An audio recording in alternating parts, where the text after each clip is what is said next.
John, is that Boromir? Because he looks like Gimli to me.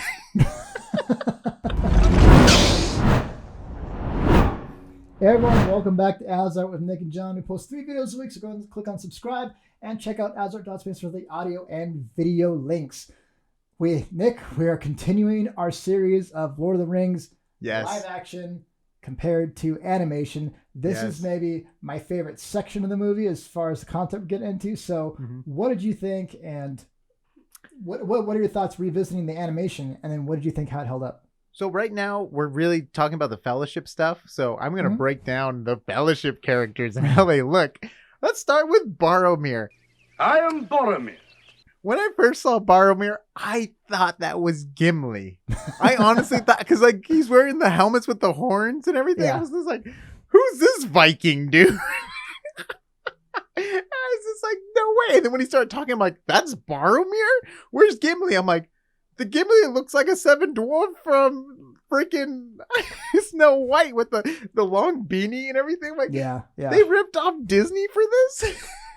The funniest thing to me of seeing the Fellowship is the Fellowship animated look more like people in costumes than the movie does of really actors in costumes, which kind of made me laugh a little bit.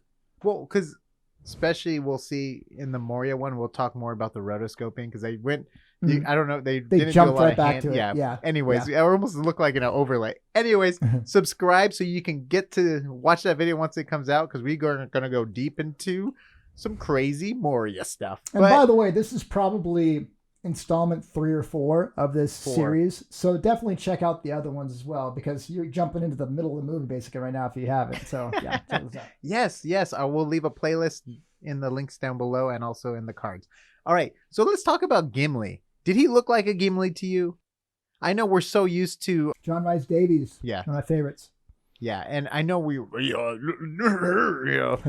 the beard, kind of voice, and it was just so interesting to see this character. But it works because he has an axe. Yeah, he has an axe. So it's like, oh, he has to be Gimli. He has an axe. And my axe, they have the axe. The funny thing for me is I had a little bit of a hard time with John Rhys Davies as Gimli at first because I've loved Indiana Jones growing up, so I could see him as Sala. But then one of my favorite games of all time is called Quest for Glory 4. It's a PC game. And he voice narrated the entire game, and he goes, "This is a CD-ROM from hell," because it's like thousands and thousands of lines. And he actually is quoted as saying, "This is the CD-ROM from hell." So I kind of thought of him in other contexts, and it was hard for me to, this is a guy that's already, it's the danger of casting Arnold Schwarzenegger as Mr. Freeze. It's like, okay, you don't see Mr. Freeze, you see Arnold Schwarzenegger or Jim Carrey as the Riddler. It's like, okay, oh my gosh, yes, Jim Carrey. And I'm choosing the worst examples here, so don't take that as they did it though in those 2 movies. Like first you had Jim Carrey, and then who was the other character, the other bad guy? Well, you had a Poison Ivy. That's what's her name from Kill Bill. His partner was Two-Face. Two-Face. Yeah, sorry. I was like literally like splitting my face, but like they were 2 iconic actors playing like the villain roles, and it's like, oh my gosh, no, this is bad. Yeah.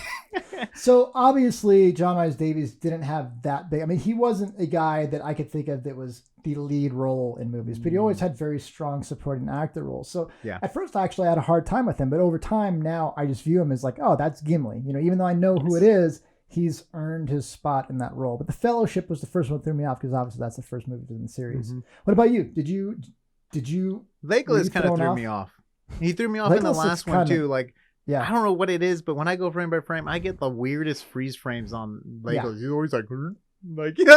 He has little, a very weird lip area, and maybe they're trying to make him look a little bit different because he's supposed to be elvish. Yeah, but he looks weird. And did Elrond was Elrond Caesar Aragorn just with a different? Oh, maybe I thought he looked like Caesar, like Emperor Caesar, like with the way his haircut and everything. I was just like, and he was like on the throne. I'm like, dude, is this Caesar Augustus? Man, he's gonna start like attack to the north, throw the lions in. You know what I mean? Like, I was just like, he looks so Roman.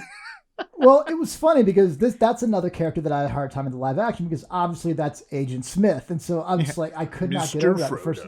Yeah. Mr. Gandalf, you return again. You brought me the red ring. so that was a hard one for me as well. But now I love it. Agent Smith is a high elf too, which is hilarious to me. Yeah. But I had a hard time with elves. again, the big thing is I don't think they could put them in costume and heavy makeup because I think that they probably didn't have the budget for that, and two, it probably would have been hard to animate the areas that didn't naturally animate. So I think they had to keep it simple. And again, I feel like they're just hitting the beats of the story, but then they're moving you on right away, which is kind of funny. But I didn't have a problem with any of the animated characters. But with it's the way also, they look, they didn't. It just we're so ingrained and trained with the characters that we know and love. But what did you think of the whole sequence with the ring? Did you feel like there was enough like dramatic tension and stuff like to get you through? So that sequence had no music whatsoever, and in that sequence in the movie, there's a lot of really high in the mix music, and they'll even turn down the argument voices just to get it across that this is the ring causing this. This is not them; it's the ring causing this overpowering. And so you don't have that in the animated film. You get the idea that they're arguing and stuff, and there's not really, like you said, there's not really any tension. Frodo just stands up. I'll take it. You know, it's, I know, because like in the movie, it's like, hush, hush, hush, hush, I'll take it. I'll take the ring. You see Gandalf just like, oh man. Yeah, by the way, we did a great deep fake of that sequence. You guys, if you guys did, want I forgot. It's fantastic. We had so much fun doing that.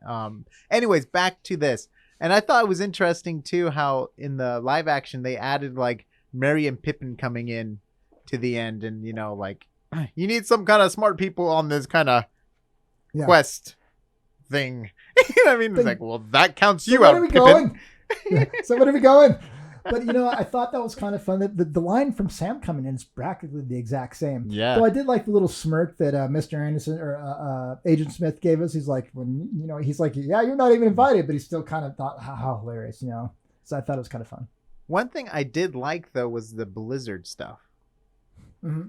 Yeah. I don't know. It just seemed pretty cinematic with the angles and stuff they had, and it was just really cool. But the one thing I didn't like was the argument they were having right after. Like I dug the blizzard and everything, but this when everyone's just kind of standing around, I don't know. I don't know if my eyes more trained for dynamic stuff now. You know what I mean? Like where it just felt so. Well, if I remember correctly, in the extended edition of Fellowship, you get a lot more time in the snow. They see more things, which is really cool because it covers more things that are in the books. And it's kind of weird because you see these rock giants kind of battling, like basically mountains fighting, which is kind of weird. No, that's the Hobbit. It's the Hobbit. I'm getting my Tolkien mixed up. That's right. No, but in the extended edition though, they do add it where even the point where like they're walking on the side of the mountain and he's like, help an old man, Frodo. And he's like, how's the ring doing? And he's like talking to them. he's like talking to them on the way down the side of the mountain. We got some more of Bill, you know, the donkey, which was fun. Mm-hmm. You know, everyone loves Donkey Bill. Woo woo! You know, Bill the donkey. But I really enjoyed the live action so much where it was kind of really hard for me to kind of watch them traveling around the mountains because there's so many epic stuff from the live action films, right? You get the cool New Zealand basically drone shots of them walking around everywhere, and the best story ever is when Sean Bean was scared to ride in a helicopter.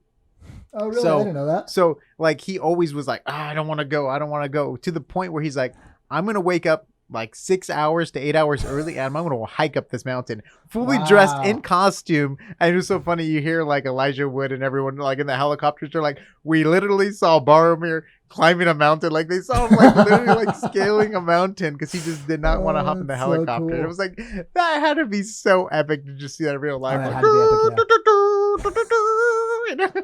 They're all humming. That's pretty funny. But you know what? Helicopters can be pretty darn scary. Like if you crash in a helicopter, it's game over. There's like nothing after that. But that's a funny story. All right. So this one covering getting up to the mines of Moria. Now we're getting to my favorite spot, Moria and the Balrog. So go ahead, click subscribe if you like what you're seeing. Let us know what else you'd like to see. Other shows, other animated films, comparing the animated to the live action. I'm sure there's a lot of examples out there. Click subscribe, check out AsArt for all the video links, and we will see you on the next AsArt.